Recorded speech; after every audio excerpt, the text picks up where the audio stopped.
Sir, ఆంధ్రప్రదేశ్లో సంచలనం సృష్టించినటువంటి మద్యం కుంభకోణంలో పెద్దిరెడ్డి మిథున్ రెడ్డి అసలైనటువంటి సూత్రధారి, పాత్రధారి, మొత్తం కింగ్ పిన్ అతనే.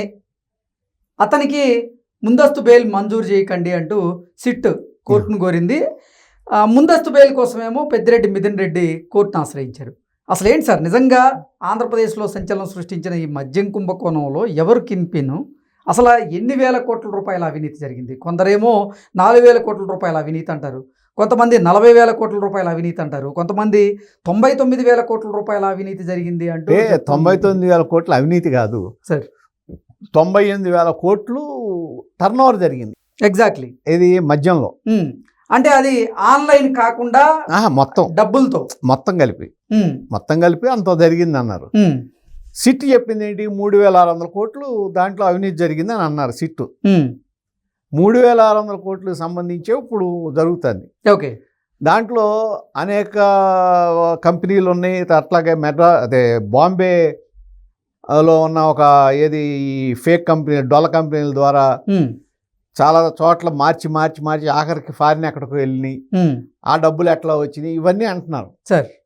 సో మీకు లింక్ దొరికింది అన్నప్పుడు అసలు ముందు ఎవరి ద్వారా జరిగింది, ఎందుకు జరిగింది? ఇప్పుడు రాజకేశ్వరరెడ్డే ఉన్నాడు. రాజకేశ్వరరెడ్డికి సంబంధించి తెలుగుదేశం పార్టీలో ఉన్న వాళ్ళు ఎవరితోనో సంబంధాలు ఉన్నాయా? ఉంటే ఎక్కడ ఉన్నాయి? అసలు ఎవడన్నా రక్షిస్తున్నాడా అతన్ని? లేకపోతే అతను నిజంగానే అన్నీ చెప్పేశాడా? మళ్ళా మొన్న వచ్చేదాడికి అంతకుముందు ఉన్న మనకి పేపర్లో వచ్చిందేమో, ఒకసారి చెప్పాడన్నారు, రెండోసారి అసలు నేనేం చెప్పలేదు, నాకు సంబంధం లేదన్నాడు అన్నప్పుడు రెండోసారి. మరి వాసుదేవరెడ్డి ఏ విధంగా తప్పించుకున్నాడు? అతను మరి దాంట్లో పాత్రధారే కదా. ఇవన్నీ కూడా ప్రభుత్వం విచారణలో తేలుతాయి. మనం ఎవడ కింగ్ పిన్ అనేది మనం ఇప్పుడు చెప్పలేం, కానీ ఆ ప్రభుత్వంలో జరిగింది. అయితే ఒకటి సార్, ఏ ప్రభుత్వంలో అయినా ఒక ప్రభుత్వంలో జరిగితే ఆ ప్రభుత్వంలోనూ ఆ పార్టీకి సంబంధించిన అధినేతే అల్టిమేట్గా ఉంటాడు. అంటే నిన్న మొన్నటి వరకు అందరూ కూడా అసలు ఈ మద్యం కుంభకోణంలో రాజకేశ్వరరెడ్డే ప్రధాన సూత్రధారి, పాత్రధారి, ఆయనే కింగ్ పిన్ అనుకున్నారు. కానీ సిట్ మాత్రం అసలైన సూత్రధారి, పాత్రధారి ఈ కేసులో మిథున్ రెడ్డే అంటూ వాళ్ళు చెప్తున్నారు. అంటే ఎవరు కింగ్ పిన్ అంటే ఏంటి సార్? కలెక్షన్ ఎవరు చేశారనేది. డబ్బు కలెక్షను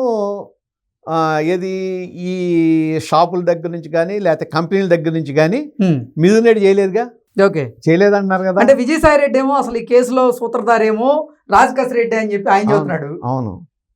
ఇటు సిట్ వాళ్ళేమో ఈ కేసులో అసలు సూత్రధారి, పాత్రధారి అల్టిమేట్ గా డబ్బులు అడిగేది అని వాడి ఉద్దేశం, సిట్ ఉద్దేశం. అంటే ఫైనల్ గా ఎటు చేరింది అంటే అతని పేరు చెప్తున్నారు, కానీ అంతిమ లబ్ధిదారు మరో పెద్ద తలకాయ ఉంది అనేటువంటి అది ప్రూవ్ చేయాలిగా. చేయలేమండి. ఓకే, ఇప్పుడు మనం చెప్పలేం కదా, సిట్ ప్రూవ్ చేయాలి. అయితే అవినీతి జరిగింది అనేది తేడా తెల్లమైంది కదా.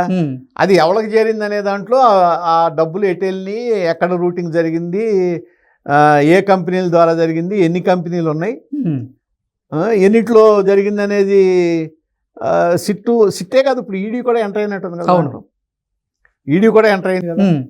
సో మీకు మనీ రూటింగ్ బట్టి అల్టిమేట్గా ఎవరికి వెళ్ళిందో తెలుస్తుంది.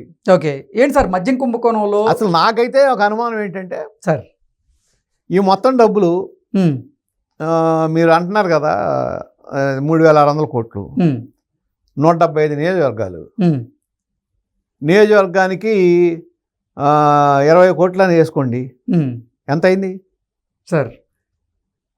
3,500 కోట్లు అయినట్టుంది కదా. అవును, అయిపోయింది, సరిపోయింది లెక్క సరిపోయింది కదా. సో ఒక్కొక్క నియోజకవర్గానికి 20 కోట్ల చొప్పున ఈ మద్యం కుంభకోణంలో సంపాదించవచ్చు, అక్రమ సంపాదన వాడిపోయి ఉండొచ్చు. అల్టిమేట్ గా మీరు అసలు ఎక్కడ చేరింది అనేది ఏం చేస్తారో చూడాలి. అది ఇప్పుడు ఎంతవరకు వెళ్ళింది ఇది మనం చెప్పలేము. జస్ట్ ఊరికేనే మనం ఏంటంటే ఊరికే ఎజ్యూమ్ చేసుకుంటాం, ఏంటి ఎక్కడి నుంచి వెళ్ళింది విశ్లేషణ చేసుకుంటానికి తప్ప అల్టిమేట్ గా తేల్చాల్సిన సిట్టు. మొన్న చూసాం మనం ఇదే లడ్డు గురించి, తిరుపతి లడ్డు గురించి. ఫస్ట్లో ఏదేదో అనుకున్నారు, అల్టిమేట్గా తేలింది ఏంటి? అసలు అక్కడ లడ్డూనే కాదు, అది లడ్డూలో వాడింది నెయ్యే కాదని తేలింది అల్టిమేట్గా. అసలు అది నెయ్యే కాదు, దాని ఏదో కెమికల్స్ అది వాడేసి నేతిని తయారు చేశారు. అది ఎంత ఘోరం. ఇప్పుడు అక్కడికి వచ్చేదానికి కేసు ఎంత పెద్ద అవుతుంది, ఫుడ్ అడల్టరేషన్కి వెళ్ళిపోతుంది కదా. చాలా పెద్ద కేసు అవుతుంది అది. ఉమ్. చాలా పెద్ద కేసు అవుతుంది. ఈ మద్యం కుంభకోణంలో తరువాత అరెస్ట్ ఎవరిది ఉండేటువంటి అవకాశం ఉందంటారు? మిథున్ రెడ్డి అరెస్ట్ అయ్యేటువంటి అవకాశం ఉందా అంటే ఏం చెప్తారు? అవ్వచ్చేమో చెప్పలేం కదా. ఓకే, అంటే సుప్రీంకోర్టును కూడా ఆయన ఆశ్రయించి ముందస్తు బెయిల్ కోసం సుప్రీంకోర్టుకి ఇవ్వలేదు కదా, ముందస్తు బెయిల్ ఇవ్వలేదుగా. అవును. ఇవ్వలేదు కాబట్టి అల్టిమేట్గా మరి ఇక ఎవరి దగ్గర నుంచి ఎటు వెళ్తుందో ఎవరి దగ్గరికి వెళ్తుందో ఎవరు చెప్తాం. Okay sir, thank you so much.